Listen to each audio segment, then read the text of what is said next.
Muito bem, mais um vídeo aqui pelo canal, o Evangelho não está preso, e nesta ocasião nós gostaríamos de trazer um assunto importante sobre família e criação de Deus. E o título aqui é Propósitos Divinos para o Casamento. Vamos analisar de forma bem breve a partir do livro de Gênesis, capítulo 1, versículo 26 ao 28, e vamos aprender 3 propósitos divinos para o casamento. E são bastante interessantes, observe. O primeiro propósito divino para o casamento é refletir, para que homem e mulher juntos reflitam a imagem de Deus. Em outras palavras, homem e mulher são então destinados por Deus a espelhar a imagem de Deus na terra. O texto vai dizer o seguinte: então disse Deus, façamos o homem à nossa imagem, diz a palavra de Deus, conforme a nossa semelhança.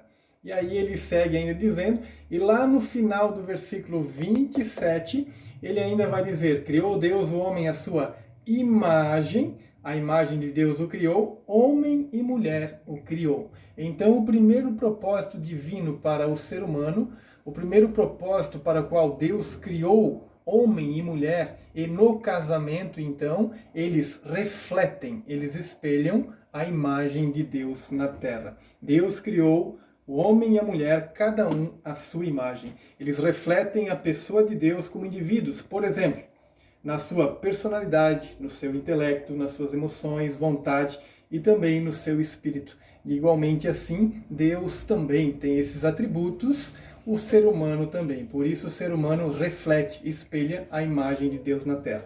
E vale destacar que sempre quando nós encontramos o sentido de algum texto em Gênesis, aonde você tem, por exemplo, em Gênesis 1, 21 e versículo 22, você tem ali que Deus criou os grandes animais aquáticos, e depois no versículo 22, Deus abençoou. Você vai ter isso também em Gênesis capítulo 5, versículo de número 2. Você vai ter ali Deus criando e abençoando. A palavra na língua hebraica é bará, para criar, e barach, para abençoar. Então a criação de Deus já é uma grande bênção para o ser humano. Ele criou e ele abençoou.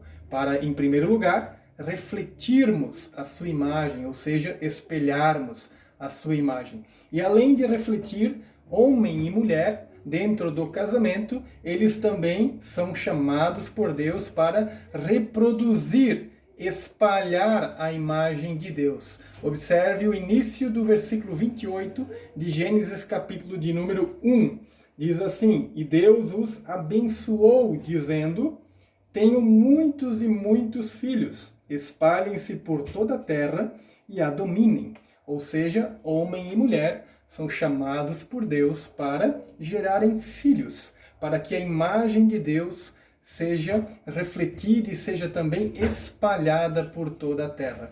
Deus certamente quer um globo terra, um universo cheio de homens e mulheres para que a sua imagem seja espalhada por toda a terra. E o grande propósito disso é que estes homens e mulheres que um dia forem filhos e então vão se desenvolver e vão gerar outros filhos e assim por diante, o grande propósito disso é que estes tenham comunhão com Deus. Então, refletir a imagem de Deus, reproduzir a imagem de Deus e, em último lugar, um dos propósitos ainda para o terceiro, para o casamento, é representar o reino de Deus. Para isso, Deus chama homens e mulheres e traz eles ao casamento, para que assim sejam, então, representantes, para que sejam representantes do reino de Deus na terra. Observe a parte final do versículo de número 28, onde diz assim, dominem sobre os peixes do mar,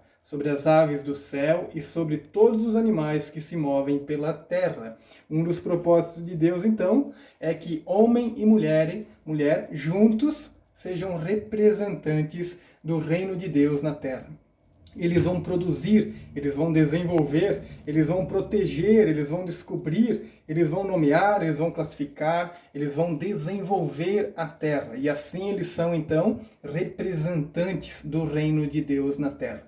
Por isso, querido, você homem, você mulher, você pai, você mãe, você esposo, você esposa, você família, nós temos então estes propósitos aqui, são três. São três propósitos divinos para o casamento: refletir, reproduzir e representar Deus. Que o Senhor venha abençoar a sua casa e que estes três propósitos sempre estejam claros em nossos corações. Amém? Que Deus abençoe a sua vida e abençoe a sua família.